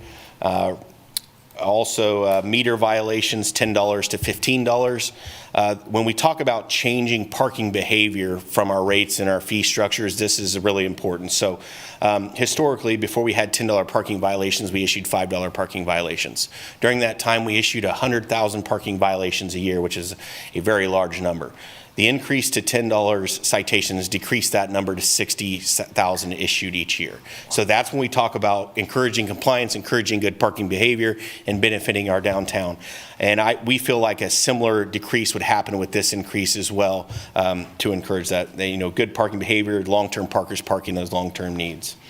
And then neighborhood permitting program. The startup cost for it is estimated around $200,000 with a annually about $12,000 in income. So if you're running a well-ran RPP program, it just doesn't cost the city money to do other than that initial upfront cost. Eliminating free parking. So we evaluated turning some of our 2-hour free and 10-hour spaces to paid parking. It would require some new meter technology, and other things that could be considered. We could consider reducing some of the free parking and still maintaining affordable options for our downtown visitors. Right now, about 51 to 52% of our parking in downtown is free for the first 2 hours, just to give you an idea of the magnitude of how much free parking we currently offer. It was recommended if we were going to go down that direction that some of our Vermont Garage, maybe Riverfront Garage, maintain that free parking just because of use in the area. Just some housekeeping stuff here, changing a few meter duration in our parking lots to be better utilized. And I also wanted to outline what our current offers are for downtown part-time employees. That $625 per month, that's the permit here that's outlined. Event rates. So with the progressive price meters, if we wanted to consider a future event rate price flat rate, we could do that. I don't know if that's right for our community right now, but as we, modernize our technology, it's something that could be there, especially if we're to invest in those at progressive rates en masse. Fixed LPR enforcement in our garages. There's our friends at the University of Kansas have started to implement that, and I think there's been some mixed reviews, so I don't think we're ready to go down quite that direction, but I certainly think it was something that we should have considered, and we would need to do more evaluation on our parking garages to see if they are even capable of accommodating that technology. Garage and kiosk ad revenue. So Lancaster, Pennsylvania, generate around $15,000 to $20,000 annually when doing some advertising in their parking garages and lots. I feel like it also just kind of helps the feel of the space when you see it's kind of welcoming, and it's something that we could consider in our facilities as well. And with all of that, the graph that I had showed you on the first page, this is what this financial outlook looks like. As you can see, the parking fund revenues and expenses, that's a lot healthier line moving forward. And that green checkered line, which is our projected reserve fund balance, this really just allows the parking division to continue to invest in our parking facilities and our parking garage, parking facilities and parking lots, and really just continue to push forward the message that we have and what we're trying to accomplish with parking and parking enforcement in our downtown, and that's to create a self-welcoming and self-sufficient fund moving forward. So, with that, I will answer any questions that you might have. Thanks, Brad. Can you refresh my memory and then add a comment to what I'm going to ask you? So first thing is I want to touch base on when we went to the technological version where you could pay meters via app, and kind of the time frame for that and what those costs were. I know there's not really much hard costs, but there are, with kiosks there may be as well. And then also, what would be the process of us moving away from meters, just signing and then going with kiosks for larger runs of side roads, and alleviating the meter collection and process, and just going straight app and kiosk. So those are the two things. Yeah, so we did our large technology advancement in 2021. I believe it was actually kind of supposed to start in the 2020, and of course we had a pandemic that threw a little wrench into those things. So as it relates to the parking mobile payment apps, that really, there was no cost to the city to implement those, other than just us working through the contract obligations and things like that. The kiosk stations was our most expensive, revenue. I think it was around like $365,000 for 21 machines. The thing that we run into in our community is our rates are still relatively low. So when we discuss the idea of taking out large runs of meters to replace them with kiosk stations, there is a service charge associated with each kiosk, and it's $52 plus the maintenance fees, plus everything that might go. If a printer goes bad, we got to replace that. So in some of our more remote areas where I think it would make a lot of sense for us to take out large runs, I'm not so sure that our cost recovery would be to a point where we would even be able to pay for the infrastructure itself to be ran. So, areas like our Riverfront Garage, we have 2 of those kiosk stations. One of them really doesn't bring forth the revenue to pay for its monthly subscription. And then, that's kind of what I was getting at, is if we could pick areas where there's no meters in order, I guess, addressing your expansion of parking and ways to kind of manage people's behavior downtown. Yeah. Expanses or areas or blocks that we currently have no meters and may actually be residential per se, but the city could manage behavior along those areas with these kiosks and no meters and just signage. And I see a lot of communities, small and large, are going to these processes all across the country. I cannot park in almost any town for free anywhere when I'm traveling anywhere within a perimeter of the downtown area, or if it's a high area for tourism. They are metering residential streets. They're in that you have to pay through a kiosk, and they're not using meters at all, mostly. So most modern systems I'm seeing across the country are, moving away from meters completely, straight up kiosks, identifying with signs and striping, and then leaving it at that. So I didn't know if that could be natural progression for us. Absolutely. So we've already actually implemented some of our first app-only zones. They're on a little bit more of the remote areas in between the parks on West 7th and the 300 block. That's an area that historically had long-term meters that we took out and made app-only. Also on South Park, near the community building, there's a small section of those that we took out, and those do not have a kiosk associated with them. They're app-only. Yeah, a lot of communities. I have a ticket from that one. Well, I can educate you on that. And I didn't have the app, sorry. Yes. So I think that's really what it goes down to. It goes down to us educating. There's a lot of communities that have went almost completely app-based, and that's where you don't have the labor cost of collecting meters. You don't have the maintenance of it. You don't have the batteries. There's a lot of things associated with single space meters. But the difference in our community, I think, than some of the ones that you're discussing is with our angled parking on Massachusetts Street, the only way for our parking enforcement staff to safely enforce those, we have to type in the license plate. And in Kansas, those license plates are on the back. So right now, that physical meter does help our enforcement staff look at the back of it and see if, maybe this person has paid in the app, and then we go behind the vehicle.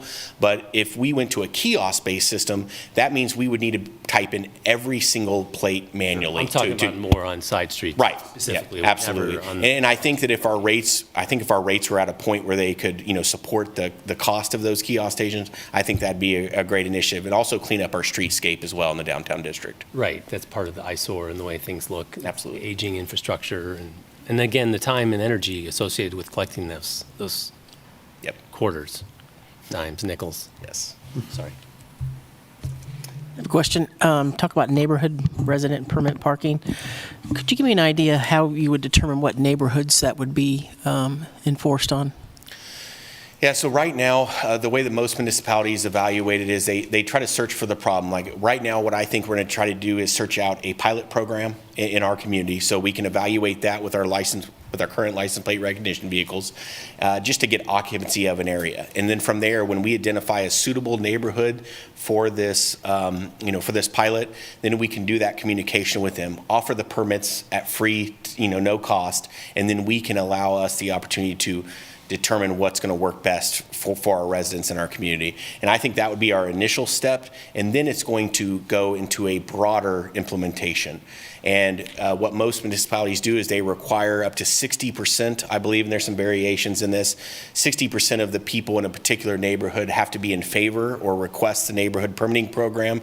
Then an evaluation occurs from city staff. And once that evaluation occurs and we identify that there is limited capacity for occupancy, then we can start the initiation of a neighborhood permitting program. So I can't really pick out which ones are going to meet that threshold right now. I think it's pretty safe to assume that a lot of the neighborhoods surrounding the University of Kansas are going to meet that threshold if the residents that currently live in that area are requesting that service. Other areas that might impact is just to our downtown corridors. I think that's both east and west. It's going to depend on, depending on lots of, as these redevelopments occur in our downtown, which obviously are great, that does extend additional people into those neighborhoods. So I would think from the Rhode Island corridor to Connecticut would also be a viable place that potentially could be a neighborhood permitting program. Okay.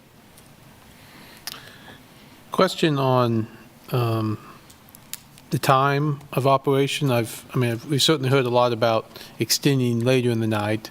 Just curious about 9 o'clock versus like 8 o'clock. And then what about the front end? I work downtown, and 9:30 a.m.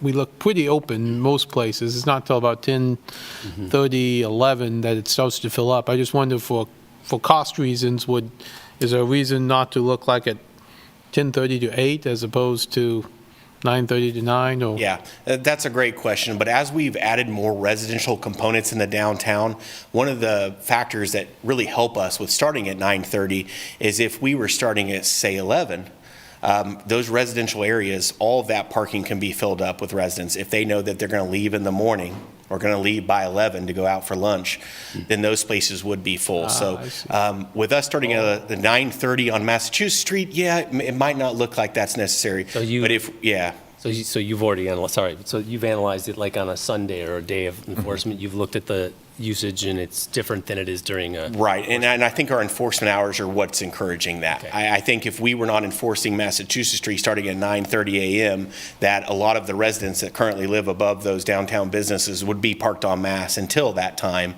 which eventually would start to have that negative impact, at least for our morning crowds. So, that's a kind of an interesting dynamic that's often overlooked, but part of our operation for sure. And what about why 9 o'clock at night versus 8 o'clock, just to keep the turnover? I mean, Just threw that number out there. Honestly, there's a lot of flexibility with this, and that's why this is not a formal request or anything like that. I think there's opportunity for us to consider that. Maybe it's just 7. So it doesn't have to be 9. It doesn't have to be 7. It can be anything that you guys think might work good for there, and that we can dive in and analyze those in greater detail if that's your suggestion. Mm-hmm. And you would probably have cost-benefit analysis on that, probably. Yeah, our friends with Walker helped with a lot of that, cost recovery options. And so, depending on, what direction we're given, we can really communicate with them and make adjustments to those revenue projections that you saw here tonight. I know you. Oh, no, yeah, I was just curious if you were aware, or if you probably can't answer this right now, regarding the neighborhood resident permit parking, if any grants would apply to that or anything of the sort, just to go ahead and get us off the ground, or? I think it's really challenging for parking and parking enforcement in general to get grants. I'm also not the most well-versed in grants. I know we won a community grant for an art project in New Hampshire garage, but I don't know how maybe a neighborhood permitting program would get that type of grant. I will say that, just for the commission here, we did allocate $50,000 in parking revenue for parking expenses for our pilot program. So we have some money to get us off the ground with signs and the implementation of that. So that's for this year. And then I think in the 2026 budget, we can plan a lot more extensive cost, for the program, or what we envision the program to be at that time. Okay, I was just curious. Thank you. that reminded me of the question I was going to ask about the resident parking. Did you analyze, I know you gave us some information on the cost of the permit. Any analysis on the cost of the violation, the ticket? Would it be the same $15, or would it be something different? I think that's something we can probably identify. I think we would have to weigh a lot of factors where I don't know if the $15 citation is really going to be deter people parking near the university where they historically get a $25 ticket or a compounding price ticket. So this was all part of a rate analysis, and that's why this is so minimal. There's a lot of the bones in creating a residential permitting program from the ground has a lot more things that need to occur for us to feel comfortable. I would think a citation closer to $25 to $30, maybe even compounding if you continue to park in the same zone, with potential of after 3 violations, a vehicle is removed from the premises, something along those lines. We don't want to encourage the attempt to park in those areas as much as just resolve the problem as quick as possible and open that up for the residents that live in that area. I do know in the University of Wyoming, when my daughter went to school, there was around the university, if you lived there, you paid $1 a month for a permit, and you got, I think you could get 4 or 5, visitor parking, things. So like when we came to visit, they would hand us that, we could park. But then the ticket was like $50. Right. Like they weren't really charging, but they were discouraging people from parking in the neighborhoods close to the university. Right, and I think as we continue to redevelop, as we got an internal working group that's starting to work on the evaluation, and occupancy stuff like that. I think that's all part of future discussion. Obviously, a program, pilot or not, is going to come back before you for the official, what that looks like. Is there a more efficient way of reading these these residential parallel parking where they're too close together, or you can't get a tag? There's not a front and rear tag.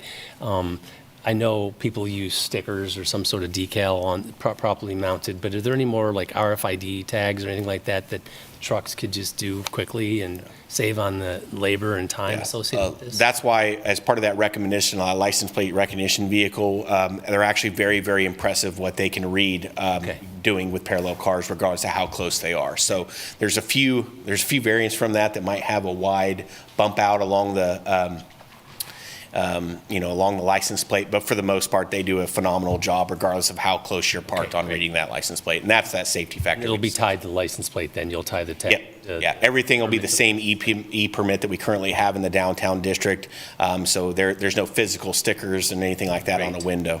Great, okay, thank you. Any other questions, Brad? All right, thank you very much. Thank you. Any public comment on this item? Andrew's not going to say anything? Not going to say anything about parking downtown? Man, I don't want to encourage. Andrew Holt, Executive Director, DLI. I would just say that as far as downtown parking and the efforts to turn over traffic or turn over cars and create a more vital downtown. I mean, I've sat in many workshops, and I think that our organization understands it. Most of the people understand it. As we work through this process, I think the biggest thing would be actually the employees who are a backbone of all of our businesses downtown, to make sure that it's affordable for them to park downtown, to come to work, and also that it's safe for them to do the same. So I think right now, not everybody would agree with me, but I think our parking situation downtown is reasonable, and it is it's well run and it's reasonable. Thank you. Thank you. That's great, thank you. Any other public comment in the room? Okay, seeing none, any online? We do have a few.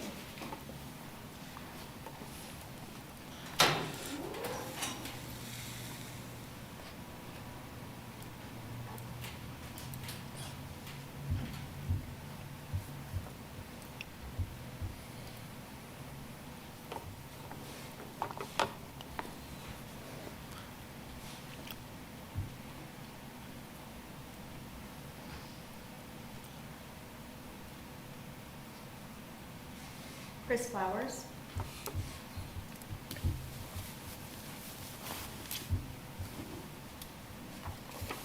Chris Flowers. Hi, this is Chris Flowers. I don't have a problem with most of this. I am skeptical about residential permit parking. I'm not a real big fan of that. And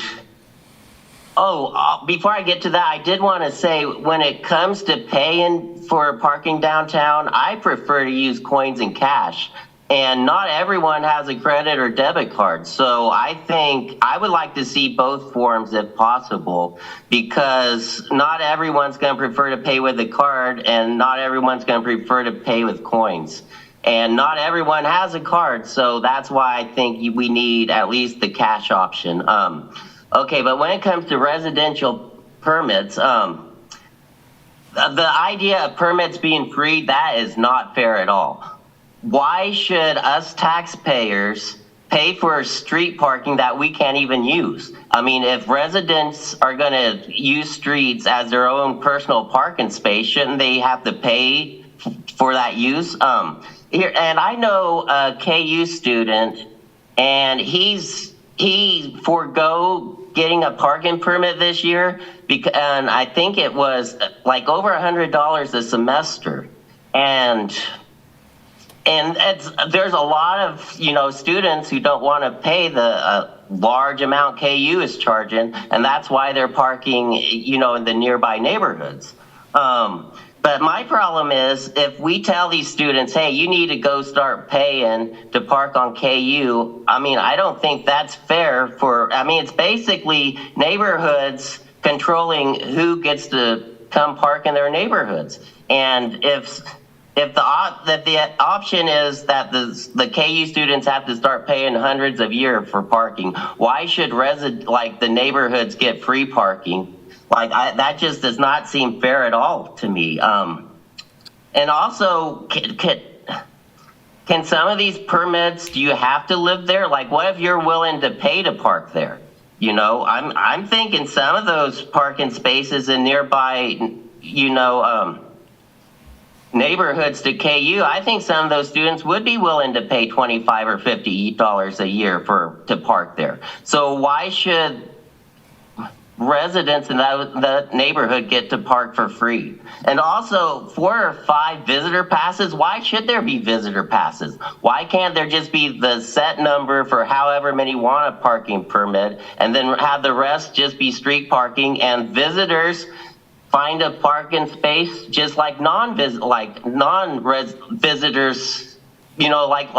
let's say I'm running and I'm going door to door campaigning. Why do I need a resident's invite to come park there? Thanks, Chris. I don't think that's fair. Thank you. Okay. Thomas, if you're wanting to provide comments, you're going to have to accept the invitation to be promoted to panelist. I'm going to try it one more time.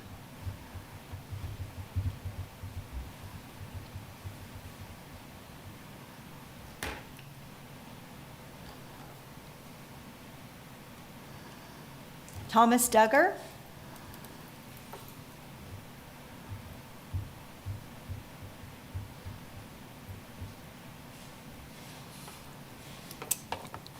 Thomas, you can go ahead and unmute and provide your comments.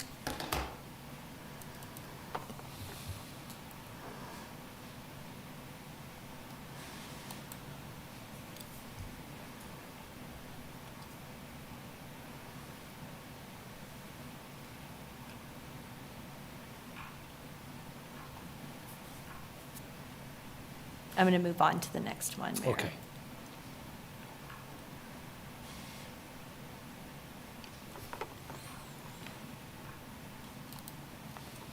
Stephen Watts? Hi, thank you. Let's see, every time that thing comes up, it messes with the notes. Yeah, how refreshing it is and was when we get a city staff person who's energized and excited about the work that they're doing. And every time Mr. Harold comes and makes a presentation about parking matters in our town, that's exactly, I'm not feeling like I'm hustled. I'm not feeling like I'm getting sold a bill of goods. I'm not getting pitched anything. It's just great that this man brings this solid information about parking and presents it in a way that is easily digestible. He's well researched. He's not afraid of doing extra work in order to acquire extra data that helps you all make decisions. And I mean, it's great. He's a great asset to the team. And yet it does appear he's not getting a market rate pay for the kind of work that he's doing. Let's try to look into that, man. And relative to, visitor passes, I hear exactly what Mayor Dever is talking about. It's the exact same thing at Northwestern University in Evanston, Illinois. You only get so many visitor passes when your associates want to come over to your very congested parking area. You can acquire more. It's a really harmless, easy system. So let's see how it works. Thanks. Thanks, Steve. That's all the comments, Mayor. Okay. I'd like to ask one more question, please. Brad. Brad, could you let us know where do we go from here? What's the next steps? Yeah, I just really wanted to, gauge your interest on what I've recommended this evening. As we're going into the 2026 budget, obviously we're not going to implement anything prior to then. Just general guidance, if there's anything that you found challenging that I mentioned here, if there's anything that maybe that was not part of the presentation that you think we should consider, just general guidance is all I was hoping for today. So that way, when I come to the City Commission with my budget proposal, it's not the first time that you're seeing this recommendation. Sure. Yeah. Thanks. Any other questions? Well, I guess I'd make a few comments on that. I do think, some of the things, generally speaking, I I think I support most everything in there. I mean, I do think looking at some extended hours makes sense, and appreciate your answer on the early morning part. And I do agree that no changes on Mass Street. I mean, I think that makes sense. Increasing the fine, I think, makes sense. I understand the long-term permits, and some of those, I could see that being beneficial to revenue in general. I'm a big fan of the ambassador program. I think that's working well, and I think we should continue to fund that as part of the operation. Personally, I like the advertising. I hope we see that in other places, and I hope you do look at that. Like you said, we've mentioned this before, but the paint you did in the New Hampshire garage just brightens the place up, and I agree with you that, I mean, I'd want the advertising to be bright and cheery and so forth, but I think that could really, not only bring us some revenue, but also add some color and so forth to that. And obviously, we're a fan of the residential permitting process, and we want that to move forward. And I think pushing that forward, I think, would be something we'd like to see in the next budget. For sure. Yeah, I would agree. I think it's been well stated that we were very curious about the residential parking aspect of it, and I'm a fan of the ads on the kiosk in the garages as well, especially considering coming from Parks and Rec, where that's been bandied about quite a bit. Is a revenue generation tool. I think that would be useful to us. And also with what Andrew said earlier, just making sure that that we're whatever we end up going with will work well for the people that work downtown all the time. Most of the time, and making sure that we have safe spots for them as well. So I know you do an outstanding job, but I just want to make sure that we're keeping on top of it and maintain that excellence as well. But other than that, everything, as Vice Mayor Finkeldye said, it looks pretty reasonable to me. So. Yeah, one thing I want to make sure we kind of focus on and have a conversation in the future about is parking garages and the operation and maintenance costs of those garages over time. I think we're reflecting on that every year, and I think we talked about $4.5 million budget over the next 10 years. I think we need to identify some sort of fund, additional revenue to put into a fund to have on hand to pay for those O&M, specifically preventative maintenance, and then deferred maintenance as well, because we're going to be talking about building more garages, and they'll be newer, and they'll be finally need time to be repaired. And as we're doing it with these other garages, we can use that money to help upgrade any new garages we build in the future. But parking needs to be cohesive. Just because it's on the street doesn't mean it can't affect the cost and pay for the garages, which are more cost effective for us over time, I think. So I want to make sure we either adjust the fees, make sure that they're putting money into a reserve account to pay for these other big structures, and then also toying with changes in our technology so we can have a more fluid process and less eyesore maintenance as well. So those are kind of my goals. Thanks. Yeah, I appreciate the thoughtfulness I see in how you evaluated the pricing across the board.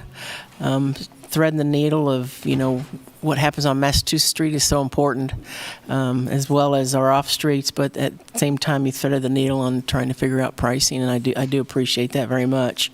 Looking at the outlook for the next 10 years, I think it is, on your last slide, it does look like if the projections are accurate, that the reserve fund balance would be pretty healthy to address maybe some of those long-term maintenance issues, which I appreciate that.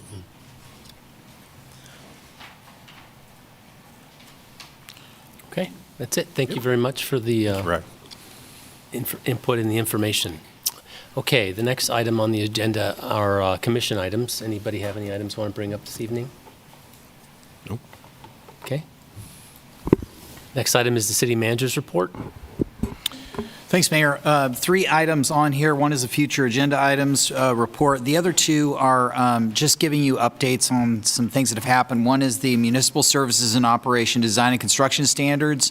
We do this periodically. We update these standards. They're quite detailed, but this is what design professionals that want to interact with the city, build infrastructure, make improvements in our community. These are the new standards that they would follow. So there's some understanding of this is how things are built, and we have some reliability and consistency across our infrastructure. They update them with technological standards and other things that help us stay modern but also reflect trends in the industry. The other item is just an update for you. As you know, we had community partnership visit and some interaction with the community, and we received a report and are working on an implementation, and we expect in the next few weeks that we would be reporting that back out here to you and to the community with updates. We just want to let you know that it's in process. Okay, good. Happy to answer any questions. Any questions for the city manager? Okay, seeing none, we'll move on to our commission calendar. This is a public. Oh, sorry. Public comment on this issue? Sorry, sir, please. On the city manager. On the city manager's report or general public comment? Okay. All right. City manager's report, public comments online. Stephen Watts. It's semi-encouraging that something is happening with the Department of Justice meeting that went on in August. And, let's go over what specifically is written. If it didn't get destroyed when I came over here into, this land. I'm sorry?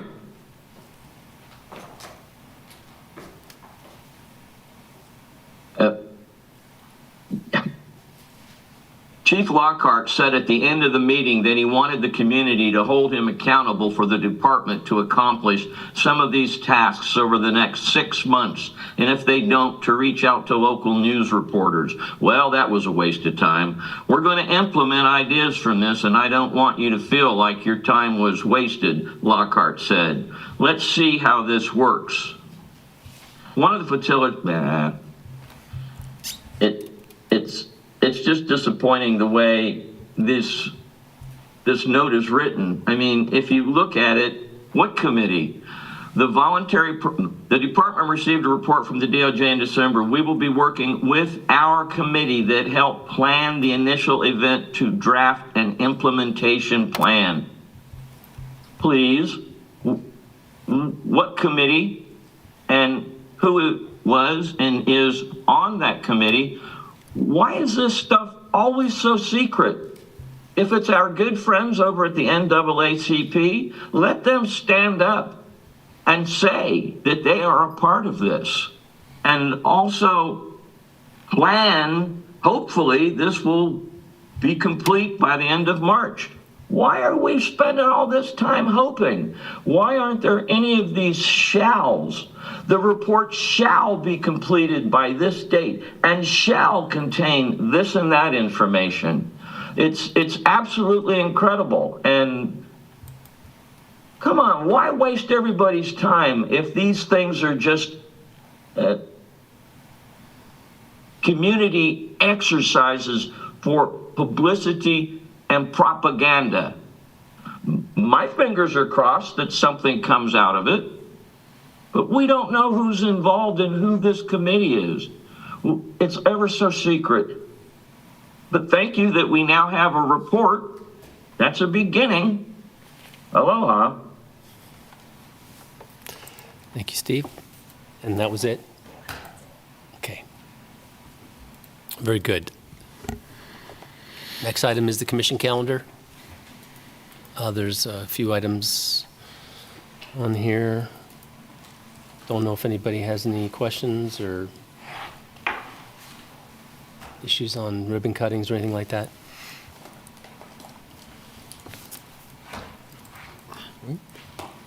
Okay. guess we'll go ahead and end our live broadcast at this time, and we'll give anyone who needs to leave the room a minute to do so before we start with open public comment.